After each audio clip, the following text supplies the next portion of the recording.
forgetting what spin says, because I work for Rolling Stone, and I have to forget what spin says. For you, how important was that moment? Well, at the time, it wasn't important at all, except that I had seen this big, huge actor that I thought would be good in the play. So it's like everything. It's like everything's going to be during this interview. At the time, nothing seemed that significant because it's at the time. Everything comes with perspective, looking back. It was basically significant to me because I found someone who could sing my music the way I always envisioned it. At the most immediate purpose was, hey, this guy could be in the show. I could sing a great song, which hadn't been written, nor had the character, but he embodied what I was trying to get at theatrically. I mean, my whole thing was I was really looking for a fusion of theater and rock and roll. I'd grown up with them both, and they really didn't exist, and I thought Hair was pretty ridiculous for me. The show I did actually was done at the same time in school as Hair, but The Dream Engine was pretty prophetic. I still think it's the best thing I'll ever do. And it's all been downhill from there. It's the one thing I share with Orson Welles, is that we did our best thing first. And it was extraordinary. It was because Hair was this, flowers and all sentimentality and love children. Dream Engine was about a really violent pack of kids, and it actually, though it came before it, almost eerily prophesized Kent State Massacre with soldiers shooting and killing all these kids, but also prophesized the Manson murders, in that it had the kids who were the heroes. They had, I don't want to get into the plot, but basically they had separated from the rest of the country. There'd been an earthquake and California was severed from the country. And there was one huge city in California which was run by a conglomerate of the church, the police, and big business, who were the villains. And the kids were basically like the Lost Boys. It was all sort of a science fiction version of Peter Pan. And that's always been my biggest vision. It's like a, it's sort of like this huge breast that I suckle on. Everything I take is somewhat related to my Peter Pan vision. That's Neverland. Now, yeah. It seems like everything that we know in your career seems to have some tie back to Neverland. The good stuff does. That's because I've been wanting to do that now for 30 years. I just haven't gotten to it. It's my favorite story of all time. I'm sorry, if you could say Peter Pan is my favorite. Yeah, Peter Pan is like my favorite story of all time. I mean, of great mythic. I mean, the old tale, there are only 3 to 5 great stories, Romeo and Juliet, etc. I think Peter Pan is definitely one of the 3 to 5 great stories. And for me, it was one of the great stories partly because it was the greatest rock and roll myth I could think of. I mean, when you think about it, first of all, it's a lot darker than people realize. I have no idea why Peter Pan became what it became. For those who grew up, my generation, it was Mary Martin, this butch lesbian playing in the mid-50s, flying around. Now it's Kathy Rigby. I don't know if she's a lesbian, but she's just as worthless. I mean, why they had a woman playing this boy, I never knew. And I was always so fascinated with the idea of, first of all, it's about gangs. I loved West Side Story. And when you think about it, Peter Pan is nothing but a battle of gangs. Indians, mermaids, pirates, Lost Boys, and they're all fighting over turf, which is Neverland. And the greatest thing is that they're these boys who don't grow up, which is the ultimate rock and roll mythology. And it's also one of the cruelest stories ever, the romance between Peter and Wendy. There's no colder moment that I know of than when he comes back to take Wendy to Neverland, but he's forgotten that 30 years have passed, and he just says, "No, you're too old. I can't take you. You're too old." And she's like 31 or something. But I was always entranced by that story and always wanted to do it as a rock and roll sort of science fiction epic. And that was what The Dream Engine sort of was, the first incarnation of it. Which begs the question of, I'm as big a Bat Out of Hell fan as anyone. I've bought, I think, 12 copies over the years. I'm a rock critic, so for me to actually buy records means something. But I've always wondered, from your point of view, how much is that a rock opera, or how much of a story, a concept, is that? Because I've always seen it as, the concept to me was your psyche being expressed really powerful. It is more just my psyche than it's one concept. It's not one story. In a way, I think of every song is a story.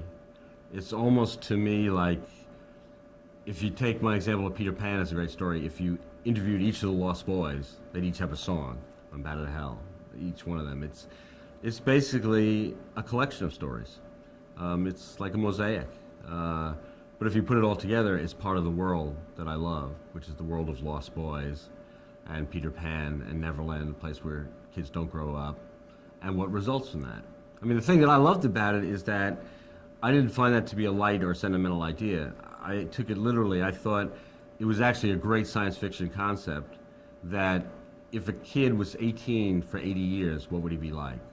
And I thought that was a great subject for science fiction. For one thing, I thought he'd end up like Caligula, totally insane and mad, because if you're 18, you got to have sensation and excitement and thrills like every second, and everything is life or death and urgent, and it's all, so primal and important. And if you do that for 80 years, you're going to be exhausted, and you're going to be almost totally insane trying to find new excitement, new thrills, new ways to ignite passion. And on the other hand, you have to ask yourself, do you change at all? If you live 80 years, do you become wiser through experience, or because you have an 18-year-old's soul and brain and body, do you stay 18? I thought it was an interesting subject. The album, Battered Hell, has a sort of Peter Pan quality in that every generation rediscovers it. Now, that happened with the Grateful Dead for a long time, but that was helped by pot, going along with it. But Battered Hell, even the kids who didn't smoke pot seem to go through, it's part of your rite of passage now to discover, it's always been to discover that record. What about it speaks to teenagers? Because it seems like the sexuality of it, the humor of it, the drama of it, the gothicness, all seems, there's part of your soul that seems perennially teenage. Yeah, I mean, I'm totally retarded. I mean, I haven't gotten beyond 18. But I think it's, to use the old cliche, it speaks to the teenager in everyone. I think, to me, the teenage aspect of everyone is the most attractive element. I mean, one of the lyrics I wrote on Battered Hell 2 was actually very profoundly sincere, that a wasted youth is better by far than a wise and productive old age. And I really believe that. I mean, I'd rather be an 18-year-old wasted kid than Morley Safer any day. Not to pick on Morley Safer, except I'd rather be him than Andy Rooney. It could have been worse.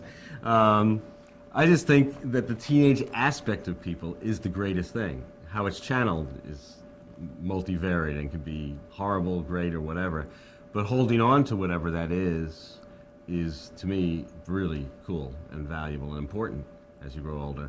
And so I think it was simply speaking to what I actually think is the most primal elements of everybody. I'm always amazed to an extent that Battered Hell is such a big teenage album, because half the songs in it are ballads and, to me, pretty sophisticated and mature. I mean, my favorite song on the record is the final song, For Crying Out Loud, which is hardly a teenage song, but still fits into that world because it's life or death and urgent and it lives in the moment.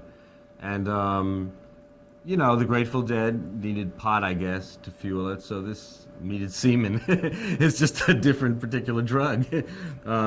It's just about very basic, primal, physical, and emotional things carried to an extreme. Basically, to me, the key to the record is I was trying to do something that was mythic. And I love mythology. And I love the mythology of rock and roll. And there are different ways to approach rock and roll, obviously, a lot of them. And some rock and roll is, to me, what I'd call documentary or confessional. I was writing this at the time that artists, singer-songwriters like Joni Mitchell, James Taylor, and Jackson Browne were really big. That was the exact opposite of my world.